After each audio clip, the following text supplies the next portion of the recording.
La femme fut la deuxième erreur de Dieu. Un vers de Nietzsche qui frappe comme un coup de poing. Il ne se contente pas de provoquer, il fracture. Une seule phrase qui résonne comme une pierre s'écrasant dans les eaux calmes de la pensée moderne. Choquant, offensant pour beaucoup. Cela semble être la marque même d'une misogynie profondément enracinée. Pourtant, bien avant que Nietzsche n'ose prononcer des mots aussi brutaux, son mentor, celui-là même qui lui a appris à fixer sans broncher l'abîme de la vie, avait déjà posé les bases philosophiques de cette obscurité. Cet homme était Arthur Schopenhauer. Bienvenue dans votre miroir intérieur. Aujourd'hui, nous nous lançons dans l'un de nos voyages les plus difficiles et peut-être les plus nécessaires. Nous plongeons dans l'esprit de l'un des philosophes les plus sombres, les plus perçants et les plus honnêtes de l'histoire. Notre objectif, comprendre l'une de ses croyances les plus célèbres, ce que Schopenhauer pensait des femmes. Je vous préviens, ce ne sera pas agréable à entendre. Les paroles de Schopenhauer sont loin d'être réconfortantes. Elles sont froides, dures. On l'a qualifié à juste titre de misogyne. Et peut-être l'était-il. Mais ici, on ne se contente pas d'étiquettes faciles. La vraie philosophie exige des questions plus profondes. Que voulait-il dire exactement? Pourquoi a-t-il dit cela? Parce que peut-être, juste peut-être, caché derrière cette amertume, se cache une vérité trop inconfortable pour être affrontée. Alors, nous la rejetons sous prétexte de haine, juste pour éviter de l'affronter. Nous ne sommes pas ici pour défendre Schopenhauer. Nous tentons quelque chose de plus difficile, le comprendre, considérer sa vision du monde non pas comme des diatribes insensées, mais comme le diagnostic minutieux de quelqu'un qui croyait avoir découvert la maladie au cœur de l'existence humaine. Et ce faisant, nous devons aussi nous tourner vers l'intérieur et nous demander, ces paroles, même les plus brutales, font-elles écho à quelque chose que nous avons ressenti sans jamais oser exprimer? Pour comprendre pourquoi Schopenhauer parlait si durement des femmes, il faut d'abord saisir le cœur de sa philosophie. Il ne voyait pas l'univers comme divin, paisible, ni même logique. Il le voyait plutôt mu par une force aveugle et sans but. Une force sans raison, sans pitié, sans but final. Une force qui veut simplement exister, s'étendre, se répéter sans fin à travers la naissance, la douleur et la mort. Schopenhauer appelait cette force la volonté de vivre. Tout ce qui nous entoure, animaux, humains, nature, n'est que la surface, le masque visible de cette volonté profonde. Et nous, en tant qu'individus, ne sommes pas véritablement libres. Nous ne choisissons pas avec la raison pure. Nous ne sommes pas des esprits indépendants.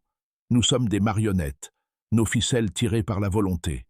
Nos passions, nos ambitions, nos obsessions ne nous appartiennent pas pleinement. Ce sont des outils que la volonté utilise pour maintenir son cycle. Le seul but de la volonté, préserver la vie à tout prix. Et pour Schopenhauer, la vie dans laquelle nous sommes prisonniers n'est rien d'autre que de la souffrance. La vie, disait-il, est comme un pendule oscillant entre douleur et ennui. Nous souffrons lorsque nous aspirons à ce qui nous manque. Pourtant, même lorsque nous l'obtenons enfin, le bonheur est éphémère. Le vide revient, et nous aspirons à autre chose. Ainsi, le cycle de la douleur recommence, comme des mendiants à qui l'on donne un repas aujourd'hui pour mourir de faim demain.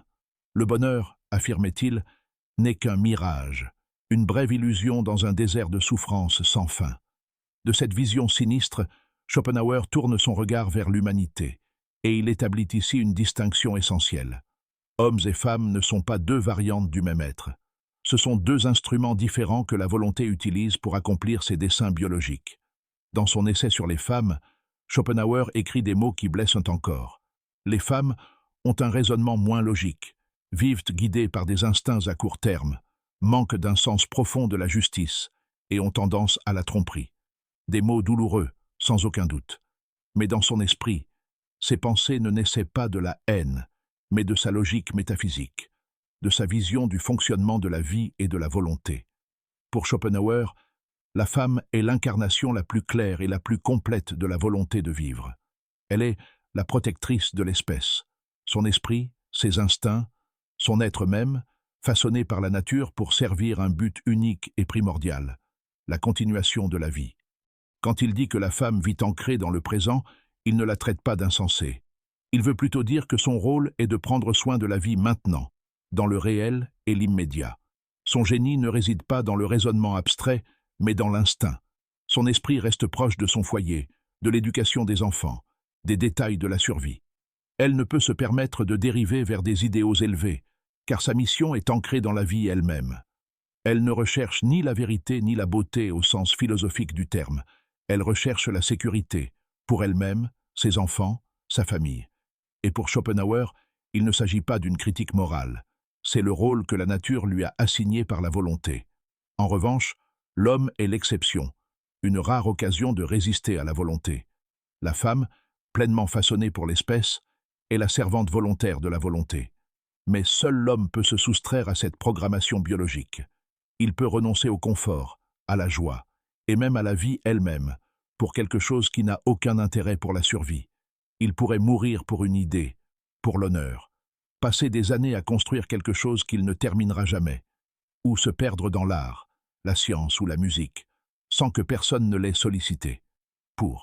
Dans ces moments-là, Schopenhauer croyait que l'homme défie la volonté. Il ne sert pas la nature. Au contraire, il sert quelque chose de plus élevé, la quête de vérités intemporelles, l'amour de la beauté, la rébellion contre l'instinct. C'est là que réside la racine de l'amertume de Schopenhauer. La femme, pour lui, est l'affirmation de la vie. Et la vie n'est pas une bénédiction, c'est une malédiction. Mais la folie créatrice de l'homme est une rare occasion de dire non à la vie, de s'échapper par l'art, le renoncement et le sacrifice. La femme est une raison pragmatique et ancrée. L'homme à son apogée devient une folie sacrée, la seule créature assez courageuse pour tourner le dos à la nature. Et cette vision du monde se durcit lorsque Schopenhauer se tourne vers l'amour. Pour lui, l'amour romantique est la tromperie la plus sournoise de la nature, le plus beau piège de la volonté. Dans son essai « La métaphysique de l'amour sexuel », il soutient que lorsqu'un homme tombe passionnément amoureux, il ne choisit pas vraiment. C'est l'espèce qui choisit à travers lui. Toute la poésie du romantisme, les rêves d'âme sœur et de destinée, ne sont que des déguisements biologiques dissimulant un seul but, la reproduction. L'homme est inconsciemment attiré par la jeunesse, la beauté et la symétrie, non seulement pour des raisons esthétiques, mais parce qu'elles sont un signe de fertilité. La femme, quant à elle, est attirée par la force, l'intelligence et le statut social, car ils offrent une protection pendant la maternité. L'amour, explique Schopenhauer, est en réalité une stratégie génétique visant à lier deux personnes qui, autrement, seraient des étrangers, voire des inadaptés. La passion, affirmait-il, est un mirage. Elle s'estompe dès que la reproduction est réalisée. Et c'est là, lorsque l'amour passe de l'ardeur romantique au contrat biologique, que la vision schopenhauerienne des femmes devient non seulement douloureuse, mais aussi profondément reconnaissable pour de nombreux hommes. Les femmes, même inconsciemment, savent que leur pouvoir sur les hommes réside dans le désir qu'elles suscitent, et elles l'exercent par la tendresse, le flirt, le charme, et parfois une vulnérabilité mise en scène, pour s'assurer le meilleur soutien et le meilleur protecteur possible. Une femme qui se marie par amour, écrit-il, s'assure en réalité un soutien à vie. Un homme qui se marie par amour s'abandonne sans le savoir à l'espèce. Offensant? Oui. Simpliste? Peut-être. Mais avant de le rejeter, Schopenhauer nous met au défi de nous demander « N'avons-nous pas vu cela? N'avons-nous pas vu des hommes brillants abandonner rêves et passions, déversant leur énergie dans un amour qui semblait irrésistible? Et n'avons-nous pas remarqué comment l'amour, après le mariage et les enfants, se transforme souvent d'une passion ardente en routine quotidienne? Survie, ordre et sécurité? Schopenhauer nomme ce sentiment et construit une philosophie autour de lui. Le sentiment d'être prisonnier d'une belle illusion dont le véritable but ne se révèle qu'avec le temps. Mais pour bien comprendre, il faut approfondir la vie de Schopenhauer, car les idées ne surgissent pas de nulle part. Elles naissent souvent de la douleur, du caractère et de l'expérience vécue. Son œuvre est une douleur transformée en théorie. Et cette douleur a commencé avec la première femme de sa vie, sa mère, Johanna Schopenhauer. Johanna n'était pas une femme ordinaire de son époque. Brillante, romancière à succès, animatrice de l'un des salons littéraires les plus prestigieux d'Allemagne. Après le suicide probable de son mari, elle devint farouchement indépendante, élégante et admirée. Mais pour Arthur, elle était froide, distante, inaccessible. Leur relation était conflictuelle. Elle le percevait comme arrogant, dépressif et dramatique. Il la voyait comme superficielle, vaniteuse et égocentrique. Leurs lettres débordèrent de reproches et de souffrances. Ainsi, lorsque Schopenhauer écrit que les femmes sont vaniteuses, subjectives et incapables de pensée abstraite, impossible de ne pas voir l'ombre de sa mère guider sa plume. Sa misogynie n'était pas seulement née de la théorie, c'était la blessure ouverte d'un fils qui n'avait jamais reçu l'amour qu'il désirait. Cette blessure s'est durcie en une théorie condamnant la moitié de l'humanité. C'était sa façon de prouver que sa souffrance n'était pas seulement privée, mais universelle. Cette compréhension n'excuse pas ses propos, mais leur confère une profondeur tragique. Elle nous révèle l'homme vulnérable derrière ce qu'on appelle le monstre. Et elle suggère quelque chose d'encore plus profond. Schopenhauer ne se contentait pas de haïr les femmes, il les craignait. Il les craignait parce qu'il les considérait comme l'instrument le plus puissant de la volonté. Un homme peut élaborer des systèmes logiques, pratiquer la maîtrise de soi et se consacrer à la vérité ou à la beauté. Mais alors apparaît une femme, incarnation de la beauté et du désir. Et soudain, toute raison s'effondre. Le philosophe redevient animal. Pour Schopenhauer, le pouvoir d'une femme n'est ni physique ni logique. C'est la séduction. Ce pouvoir ancien et silencieux qui permet de soumettre même l'homme le plus fort au dessein de la nature. Elle est, à ses yeux, le visage souriant de la prison biologique dont il rêvait de s'échapper.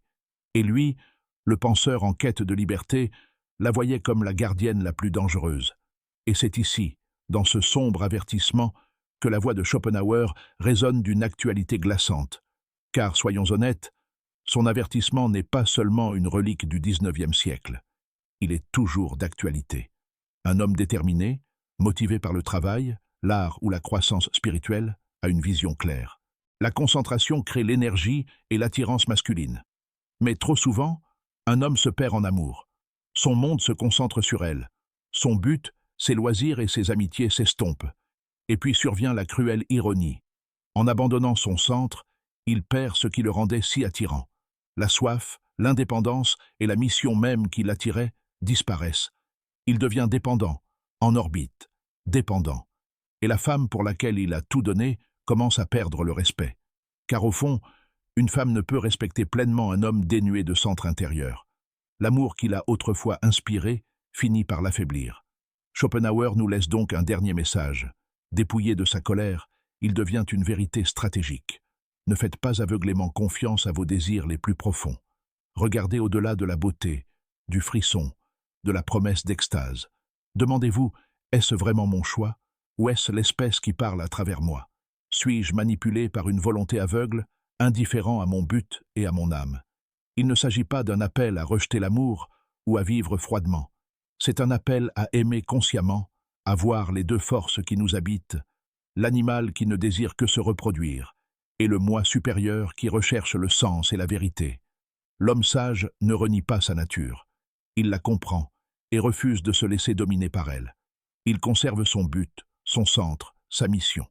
Un tel homme peut aimer profondément, mais par plénitude, et non par besoin. Il invite une femme dans son monde, mais n'abandonne pas le sien. Sa valeur ne dépend pas de son affection. Elle vient d'une vie en intégrité avec lui-même. La philosophie de Schopenhauer est un remède amer, difficile à avaler. Mais parfois, les vérités les plus amères guérissent les blessures les plus profondes. Ces mots nous incitent à considérer même nos sentiments sacrés comme de possibles illusions, à nous interroger, à réfléchir, à dépasser l'instinct. En fin de compte, nous ne sommes pas obligés d'accepter sa croyance la plus sombre. La vie est pure souffrance. Mais nous devrions entendre son avertissement. Construisez-vous un objectif si fort, un centre si ancré qu'aucune passion ne puisse vous faire perdre votre chemin. Si vous m'avez suivi jusqu'ici, je respecte votre force et votre curiosité. Mais j'aimerais avoir votre avis. Partagez vos réflexions dans les commentaires, comme toujours, avec respect. Vous êtes-vous déjà senti tiraillé entre l'amour et votre propre chemin? Vous êtes-vous demandé si l'amour cache parfois quelque chose de plus concret? Vos histoires comptent. Et si vous êtes arrivé au bout de ce chemin, écrivez le mot « volonté » dans les commentaires. Notre signe discret que vous n'avez pas peur de chercher la lumière dans l'obscurité. Si cela vous a été utile, abonnez-vous, aimez et partagez. Votre soutien entretient ces conversations difficiles. Et n'oubliez pas, il ne s'agit pas de craindre les femmes. Il s'agit de comprendre la nature et, surtout, de se maîtriser. À la prochaine, restez centrés.